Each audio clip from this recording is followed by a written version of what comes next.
I saw this yesterday, and holy fucking shit, this pisses me off so much. But we'll saw this. Wherever Cherwell, is it Cherwell? Like, I'm assuming it's Cherwell. And Oxford has become a super dump. A 20-foot deep, 500-foot long mound of rubbish has been dumped into the River Cherwell in Oxfordshire. And poor third world become the third world. Our country was beautiful once. Like, look at this. It's just shocking to see the scale of what's taking place here. Behind me, I think we're probably 20 feet high or so, but running back along this site, doubles in height, and you can see the depth. We're talking hundreds at least, if not thousands of tons of waste. And it's just extraordinary that this could have taken place and that the criminals have put so much waste into our environment. Cherwell District Council. Like, this isn't fucking Britain. This is not the Ganges River in India, chat. I mean, granted, it's basically India 2.0 in Britain, but this isn't fucking Britain. England, one of the greatest empires in the fucking world back in the olden days, and it's just it's not just even doesn't even look like a river at all. It just looks like a garbage dump, a landfill.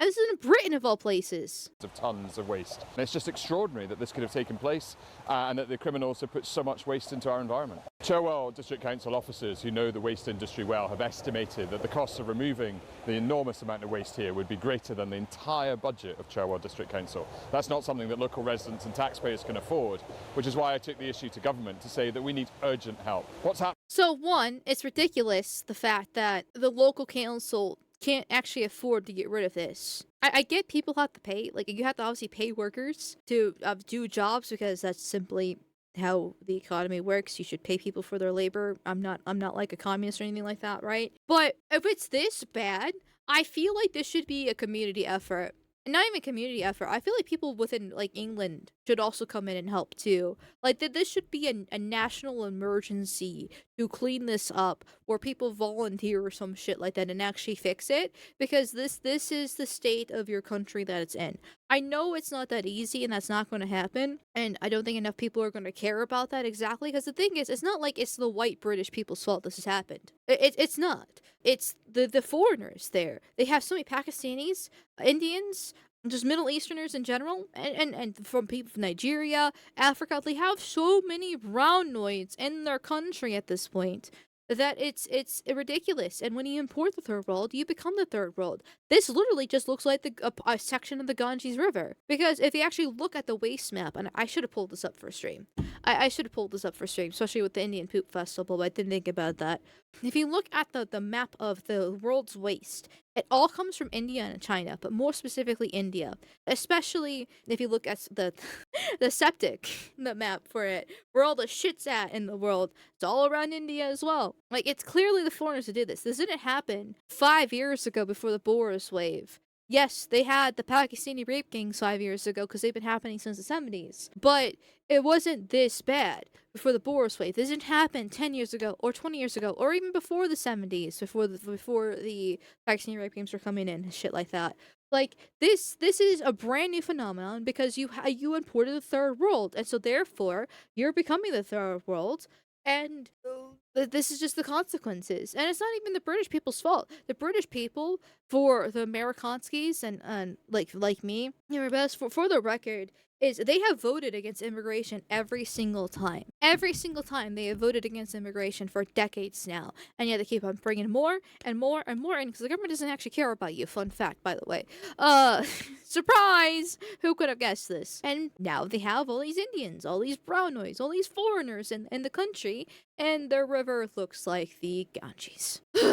Is across the country, criminal gangs are dumping waste on this scale, and it's going to require government intervention to allow us to clean up quickly before these kinds of pollutants leach their way into the River Cherwell. I think it's almost too late. I think it's almost too late for this. I mean, you still need to fix it ASAP, obviously. But if it's already 20 feet deep and 500 feet long, 20 feet deep. That's like 5 of me stacked up. 20 feet deep. No, sorry, 4. I can't do basic math. But like, still, that's just ridiculous.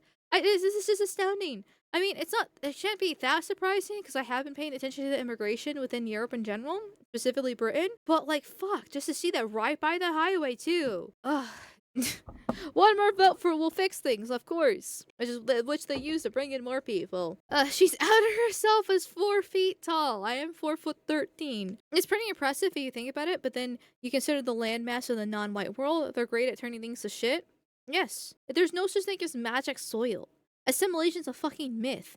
They come here, they keep the same culture, the same customs, including this, the same language, the same clothes, and the same food. Everything about them is literally the same. It's just the scenery has changed. But the scenery doesn't change for it's not different for too long, because then they make it look like this. And they like legitimately believe that like Whitey is evil and stole everything from them and ruined their whole entire lives. And so therefore they come in here to leech off Whitey because they hate white people with a burning passion, and they're jealous of what white people have, and they don't actually have the legit brain capacity, since India's average IQ is like 76. They don't actually have the brain capacity to realize, no, it's your fault. This is your fault. It wasn't like this before you came in here, and now that you're here, wow, magically this appears. And look at, I'm sure Callum has probably made like a. Actually, I'm actually curious now. I wonder if Callum posted the map, the demographic map for this or not. He didn't. Sad.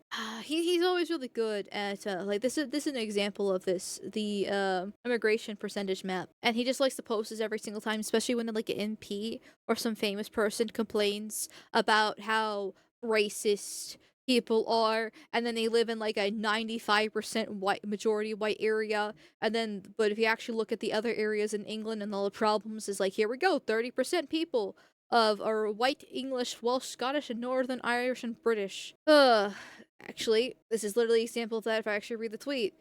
Indian Brahmin says the Great Replacement is dangerously convincing. He grew up in an area which is only 3% English, huh? What a shock. I don't know what Oxfordshire's demographics are, but if it's this bad, I have a good feeling that it's probably like, I don't know, 10% white would be my rough estimation, but if it's this fucking bad. But, you know, the Brits in chat can tell me.